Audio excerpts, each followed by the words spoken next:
Christian symbols that are etched into the sidewalk and other pieces down this direction. Let me point a few of those out.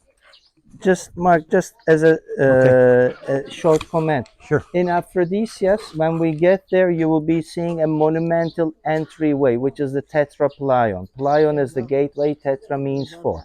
So this is also another tetrapleion.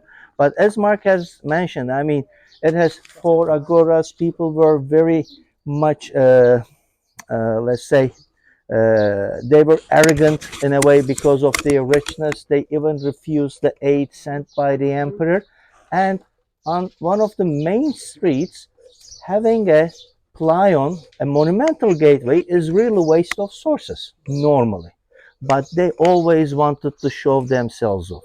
So on a main street, connection to a side street was even done through a monumental set of columns, a monumental gate. And look at the decorative pieces underneath even. I mean, this is a city that's got the money. That costs something, folks. You guys might want to not stand under that. Yeah, it doesn't look secure. Ladies. Can you tell us what would be the description of the nymphanium? Is it a house of ill repute? It's where the no. The nymphs were, we've kind of distorted that term today into thinking that it's like a nymphomaniac or something of that sort. A nymph was associated with water and with springs. Okay, it didn't have the connotations that are associated with it today. Okay. Yeah, but the nymphs, they were always around the, let's say, calm waters, like a gentle spring in the forest. But what were they? Were they women? Yes. They were always depicted as women. Okay. Now, Sandy had made a comment, if I can quote her, she said she loves that earth embankment. That's called the balk. Okay, when archaeologists excavate, they take the earth down. You can see how far they have excavated, okay, to get down to the 1st century. And the balk helps us to date. You realize, of course, that the upper parts of the balk are more recently deposited. The deeper and the further down you go, you're going back in time. And so we see more of this balk as we will wind out and around the city. But that shows you how much work the archaeologists have done to remove the earth to get down to this 1st century.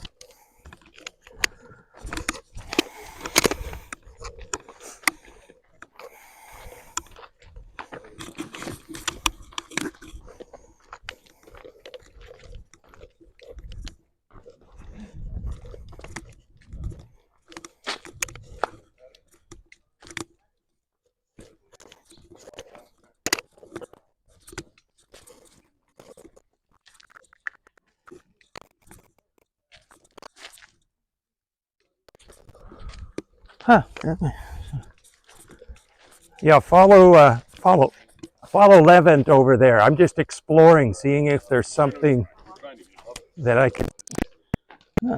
I don't know what he's looking for. And over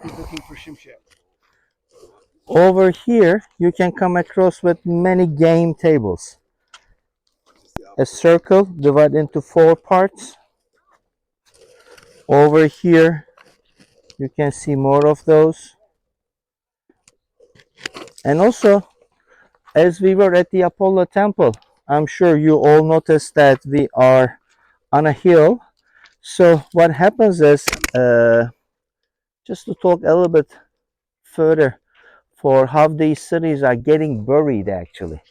Because of the earthquakes, because of the other reasons, when a building collapses down, you can see even some construction material debris over there. It's just like broken parts of roof flooring and then broken sections of the walls and so on. But as you start to go to the upper part, you generally see plain earth. At the moment, we are on the other end of a valley. And when the wind blows, the ones from Nevada, you will definitely close your eyes and see the dust cloud that comes, that the wind takes. So the wind takes the dust from the earth, and when there is a hill, it elevates there and goes up in the air, and those little dust particles are carried up in the air, and then when it becomes heavy for the wind to carry those tiny pieces, they start to fall down. And this process going on for centuries can easily literally bury anything under it. So this is the reason why there's a section which is mainly earth itself, which gives us an idea about roughly, according to the wind conditions, how many centuries might have passed after the destruction of the city too.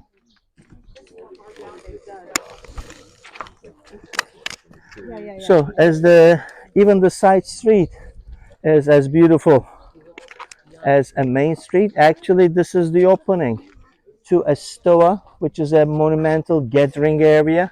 And have been to Rome. I don't exactly know the size of the civil gathering areas in Rome one by one, but take this one, put it into the center of Rome, it will even fit to the glory of the city of Rome. And we are now only in a small nearby city, close to the borders of the Provincia Asia. And as I have mentioned, having this number of columns, fluted columns, it's not the regular columns, they're even fluted. So even in their gathering areas, they have used like the most expensive style possible in those centuries. So let's just keep on walking. There is these are more of the game tables. This one was played with dices, and it's like 5 slots. So depending on how many they will make with the dices, they can just add some stones over here. This is also another game table that they have. No, this is a church. This is a depiction of a house church with an octagonal. You can see 8 crosses out and around the periphery. Okay, I learned something new. Please come. Delete that part. You see crosses, 8 crosses out and around the periphery. It's not a basilica shape to it, so we would conclude that this was probably an early house church is what it's represented. Again, it's a discrete mark. Church isn't telling you where it is or anything of that sort. Chalal Shimshek says that there's as many as 20 different churches that have been found in the city. Now what we see here are some of the Chi Rhos, a couple of symbols here, if you get out of my shadow there. No, you're not in it. But alphas and the omegas. Right here you can see the Chi Rho and the Alpha Omega. Likewise over here, the Chi Rho and the Alpha Omega. If you actually take it from this end, you get it without a shadow on it.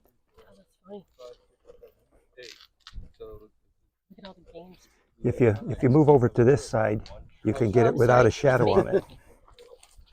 There we go.